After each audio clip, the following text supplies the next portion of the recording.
이 민주당은 애초에 외부 업체의 잘못이다 이렇게 책임을 떠넘겼던 것 아마 다 기억하실 겁니다. 근데 그게 사실이 아니라는 팩트들이 흘러나오고 청년들의 탈당 움직임까지 나오자 오늘에서야 책임을 인정하고 사과했습니다.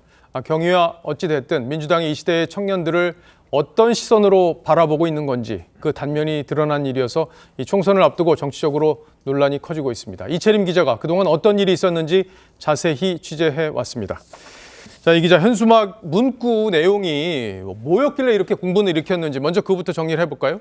네, 현수막 문구 4개를 좀 가져와 봤습니다. 보시면요. 정치는 모르겠고 나는 잘 살고 싶어. 경제는 모르지만 돈은 많고 싶어. 이런 내용인데요. 바꿔 말하면 청년들은 사회가 돌아가는 거, 정치에는 관심이 없고 본인만 잘 살고 싶어 하고 또 경제도 모르면서 돈만 벌고 싶어 하는 세대로 규정을 한 겁니다. 사실 저를 포함해서 아까 한송원 기자도 그렇고 다 청년 세대에 해당을 하는데 국장이 저희를 보실 때 이렇게 보시는지 좀 궁금한데요. 전혀요. 전혀 그렇게 안 봅니다. 예. 네, 아무튼 민주당은 그 뜻을 이뤄주겠다는 점을 강조를 했습니다. 예.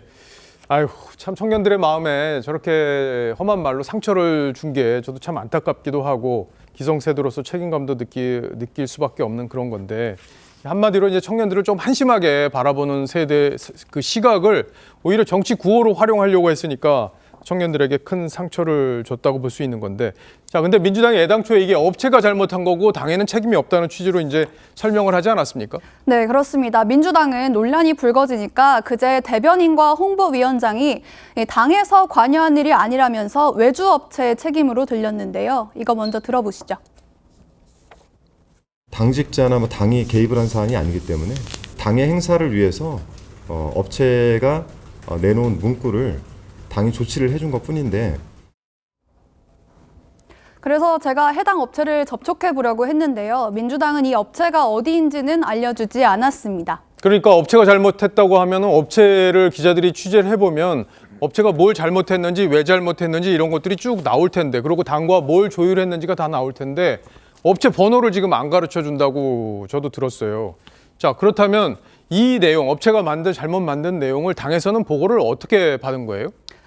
보고는 받은 것 같은데요. 일단 어제 이원욱 의원이 당에서 지역 당으로 내려보낸 조전식 사무총장 명의의 민주당 공문을 공개했습니다.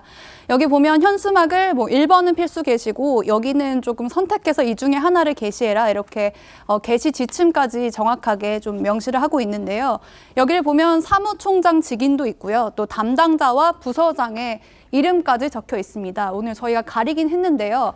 이 이름이 적혀 있던 당직자에게 입장을 묻기 위해서 오늘 제가 연락을 해봤는데 받지를 않았습니다. 예, 그러니까 처음에 당은 모르고 업체가 한 일이다 이렇게 설명을 했다가 저런 문건이 나오고 나니까 이제 업체가 몰랐다. 우리가 그럼 이 얘기를 모르고 진행한 게 아니라 당에서도 다 문건 내용을 보고 문구 내용들까지 확인하고 이걸 어떻게 하라라고 당에 공문까지 내려보낸 사실이 이제 공개가 될 수밖에 없었던 건데 조정식 사무총장이 사과한 것도 이 문제가 아주 심각해졌다 이렇게 판단을 한 거로 볼 수 있겠어요. 그렇습니다. 일단은 확인을 하지 않았다고 하더라도 이 조 사무총장 명의의 이 공문까지 나왔기 때문에 이 사태가 심각해지니까 오늘 직접 사과를 한 건데요. 조 사무총장은 이 업체가 청년 행사에 쓸 현수막을 준비하고 있다는 사실만 보고받았지만 이 해당 문구 자체는 보고받지 않았다고 설명을 했습니다. 이것도 역시 한번 들어보시죠. 취재 현수막에 문구가 보고된 건 아닙니다. 당에 어쨌든 시행으로 넘어가게 된 것은 시행 과정의 불찰이고 어쨌든 그 당이 잘못한 거라고 생각을 합니다. 오늘 기자들이 조 총장에게 책임자에 대한 징계나 문책을 하겠냐 이렇게 물었는데 여기에 대해서는 아직 말씀드리기가 적절치 않다면서 즉답을 피했습니다. 예. 그러니까 사과의 내용을 보면은 잘못했다고 얘기는 하고 당도 개입했다는 걸 인정을 일부 하는 건데 문구의 내용을 몰랐다는 게 저는 상식적으로 이해가 안 돼요. 왜냐하면은 결국의 핵심은 문구를 뭐를 쓸 거냐인데 그 내용을 모르고 그냥 이걸 이렇게 하라고 내려보냈다? 이것도 상식적으로 잘 이해가 안 되는데 어쨌든 지금 청년 당원들이 난리가 났다면서요. 네, 이제 당 내에서도 이거 책임자를 정확하게 규명하자 이런 목소리가 나오고 있는데요. 민주당이 이번 일을 심각하게 받아들이고 있는 이유는 이제 내년 총선에서 캐스팅 보트 역할을 하게 된 청년들에게 큰 반감을 줬다는 점 때문이겠죠. 이 당내 청년들에게서도 이 역사상 최악의 홍보물이다. 청년 세대가 바보냐. 근래 메시지 가운데서 최악이다. 저질이다. 이렇게 아주 강한 비판 성명이 나왔고요. 당원 게시판에도 젊은 층에 어떤 이해를 갖고 있는지 알겠다면서 탈당하겠다는 글이 이어지고 있습니다. 여기에 비명계가 어제 청년들과 함께 간담회를 열고 이재명 지도부를 향해서 청년 세대에 대한 인식 능력을 결여하고 있다고 공격을 했는데요. 어제 현장에서 분출된 민주당 청년들의 이야기도 들어보시죠. 모르기 때문에 관심을 두는 게 아니라 그럴 여유가 없기 때문에 정치와 경제에 관심을 두지 않는 겁니다. 이번 현수막이 2030이 다시 민주당으로 돌아오는 그 문을 막았다고 생각을 합니다. 너저분하게 사과 아닌 사과를 하고 또다시 일주일, 2주일 지나면 또 묻힐 걸 아니까 그때 가서 또 어떤 문제를 또 저지를지 전 모르겠습니다.